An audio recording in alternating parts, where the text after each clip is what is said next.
Like a lot of filmmakers, I was drawn to the unexplained as a source of inspiration. But the more I've explored real-life paranormal encounters, the more I've had to question everything I thought I knew. I now know that there is something out there, and we can engage with it. Myself and fellow filmmaker Andy are inviting you to tag along on our journey so that you can see for yourselves. We'll be travelling across the UK, seeking out genuine paranormal investigations. The woman that's been seen on the stairs inside the castle. Wow. From real-life teams. Just disappears into nothing. Yeah. Hell-bent on finding answers. I've got chills. Yes. What is happening? Over the next 3 episodes, we journey to the picturesque southwest of England, a county so captivating that many souls never leave. Somerset. Welcome to the Supernatural UK. The Snitch.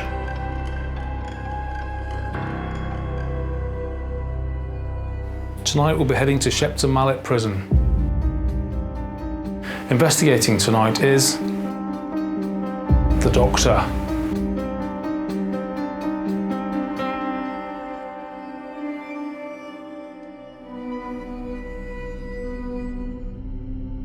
The prison stands within the market town of Shepton Mallet, close to the Mendip Hills, an area of outstanding natural beauty. But there's little beauty to be celebrated within the building we'll be exploring tonight. Well, Shepton Mallet is reportedly the most haunted prison in the world, which is one hell of an achievement, but also it's kind of a bit scary.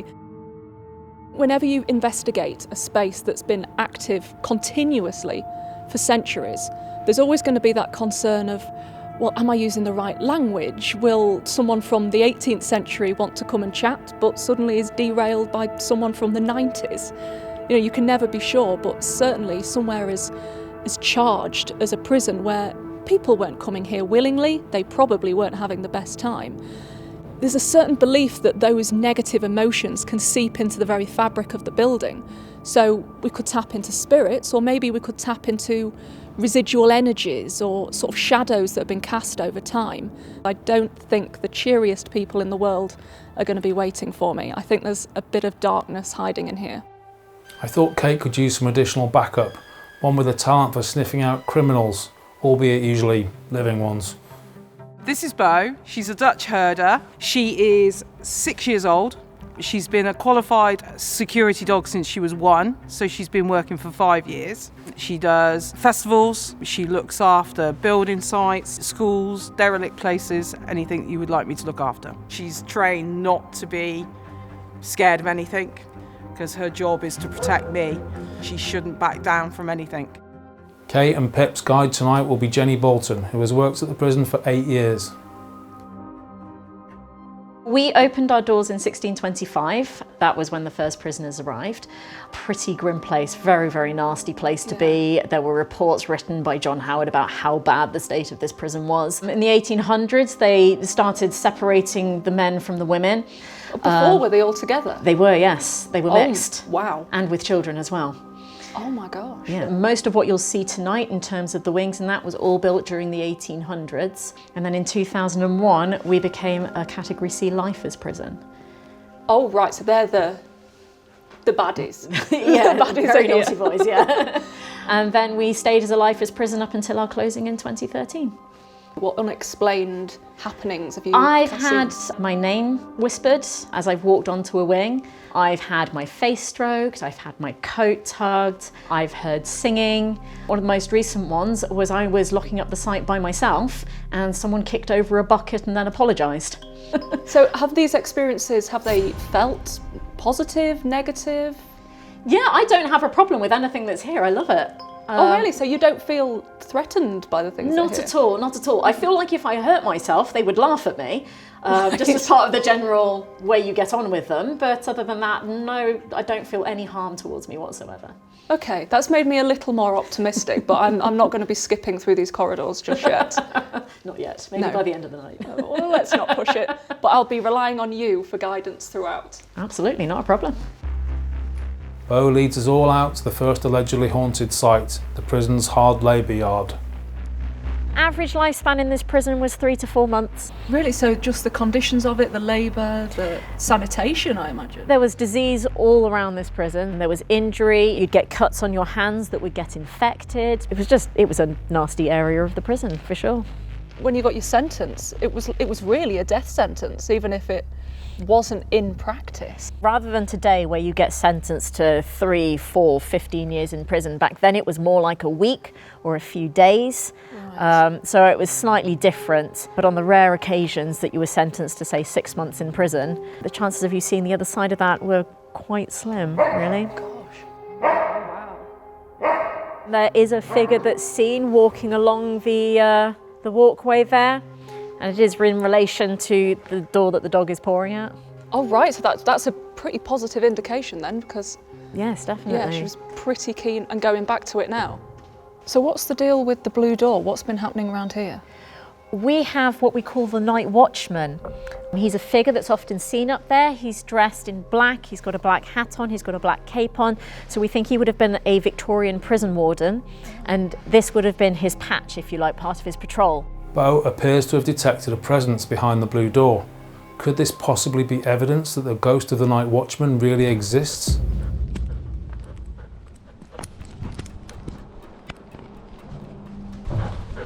The story goes with the experience of an officer that worked here more so in the 1980s. We have our officers' mess as part of this building, and he could see this figure walking past the window but never coming into the mess itself.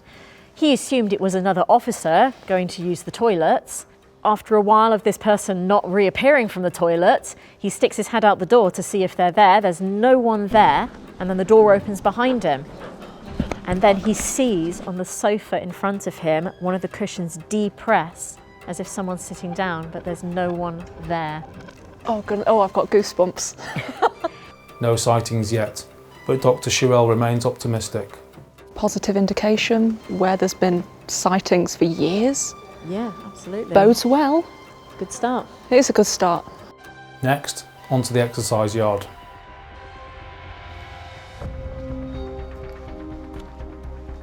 This is where the inmates would come out and carry out their exercise.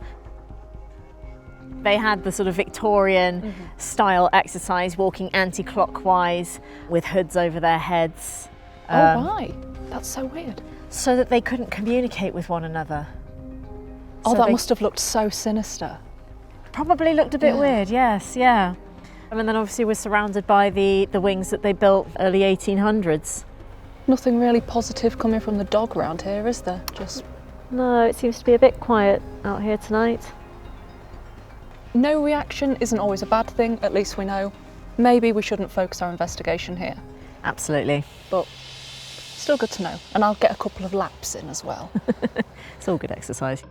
Having drawn a blank in the exercise yard, we move on to B Wing, where Beau's demeanour makes a sudden change.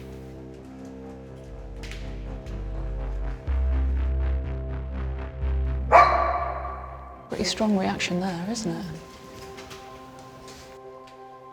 Is that 21? 21, yeah. Experienced dog handler Pip is just as shocked as we are.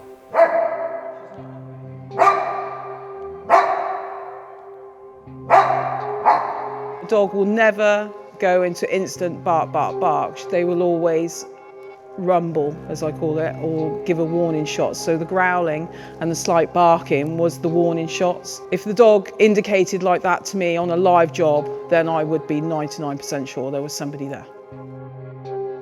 Trusting to Beau's instincts, Kate formulates a plan. She reacted really extremely to 21. Yeah. So do you think maybe we should look into there a Definitely. bit more? And you trust her senses? Absolutely. 1,000,000%. I go home to my children because of her. Okay, that's good enough for me. Kate will try to communicate with whatever Beau picked up on in cell 21 using a sensory deprivation technique known as the Estes method. Wearing a blindfold and headphones hooked up to a radio scanner, she listens out for any voices buried within the white noise.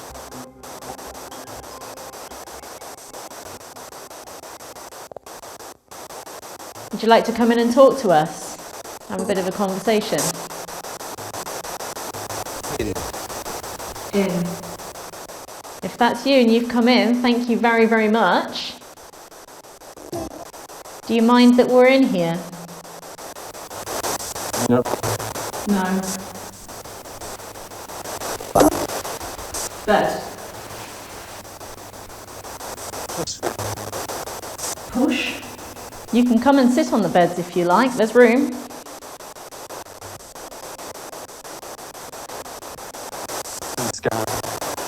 Inside. Is there anything specific you want to say to us? Oh, sorry.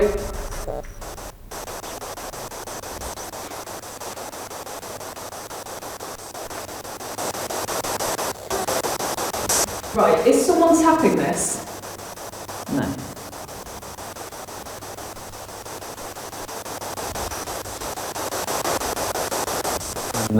And then? Dance. Dance. I can't dance, that's not going to happen. Right.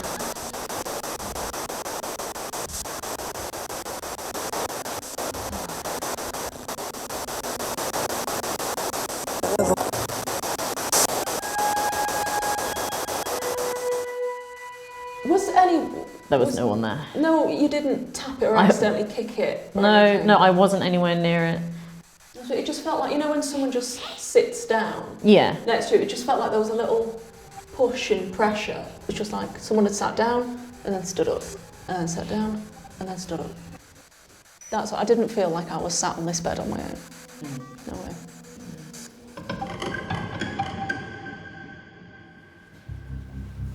Minutes later, patrol dog Bo has picked up a scent on C-Wing.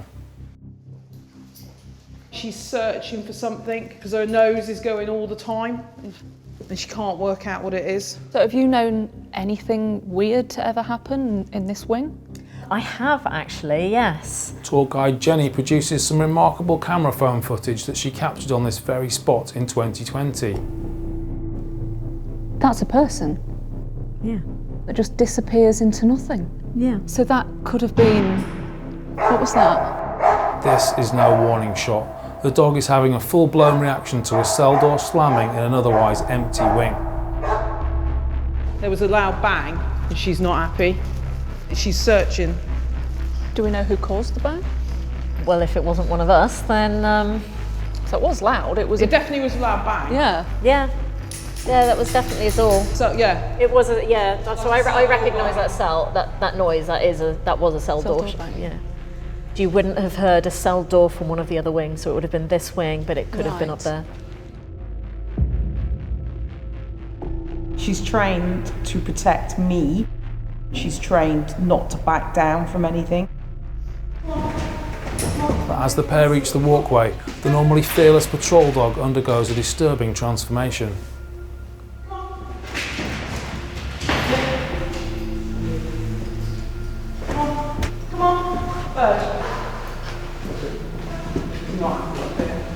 that's all.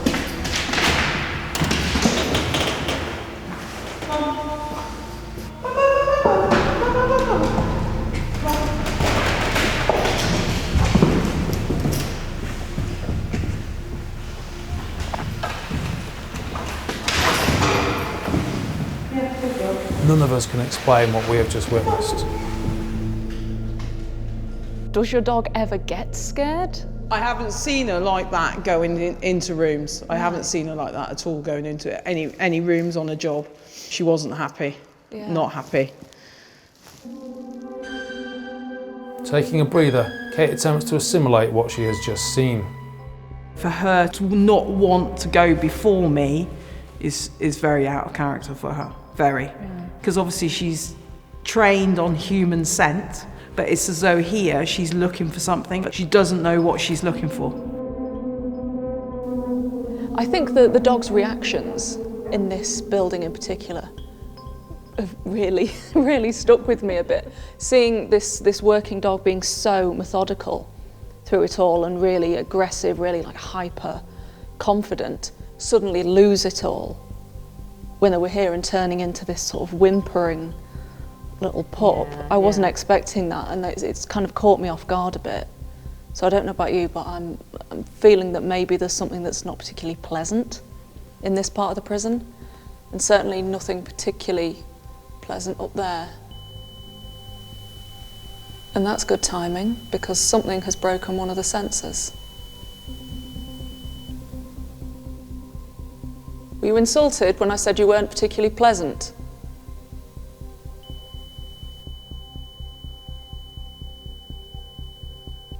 Well, were you the person that scared the dog? Were you here when the dog was here earlier? I think we better start chatting. Various electronic gadgets such as REM pods and EMF meters can be used to measure or detect electromagnetic fields believed to be apparent in the presence of ghosts.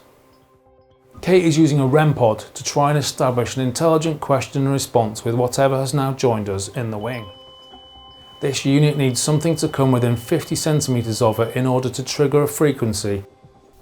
If there's anyone here with us, if you get closer to one of us, we'll know with the lights.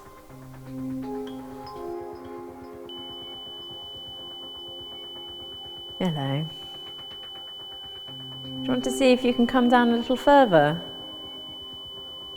So Andy's filming Kate at the top of the stairs and I'm filming Jenny at the bottom.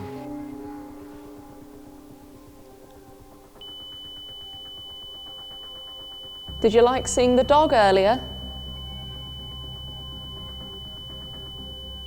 If you stop, we can ask another question. Move away from that device, we can ask you another question. If you come down a little bit, it'll stop making the noise. Are you going to stop making the noise for us so we can ask other questions? Thank you very much.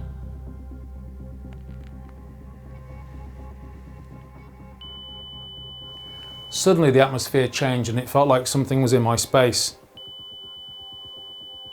All right, what's that noise for? We didn't get around to asking another question yet. Then the sensor triggered and it felt like it had its arms around me and it was trying to push the camera away from Jenny. I just locked up and then everything just lifted and went back to normal. Kate joined Jenny at the foot of the stairs and a few minutes later things started up again.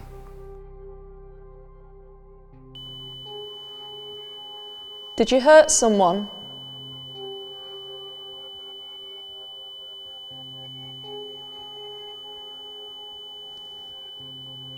Are you sorry for what you did? Or were you sent here and you were innocent? Stop completely. Yeah. So does that mean you weren't innocent? And you know you did something wrong?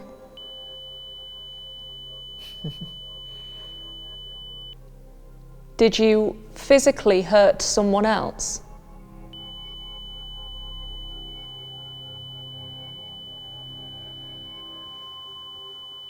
Thank you. So did you die here?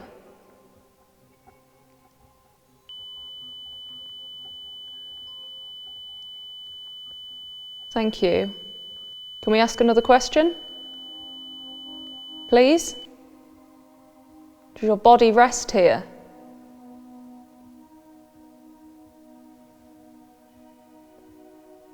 Was your body taken elsewhere?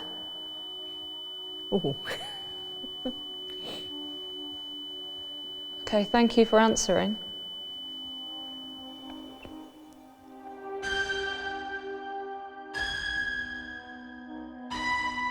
It's nice to know that there's someone there, but I kind of want to halt that communication, put it down as an experience. But ultimately, with places like this, with these sort of histories, executions, violent crimes, lifers, I think it's interesting to delve into, but I want to leave the spirits here. Yes. Well, it's definitely their home, so... Yeah.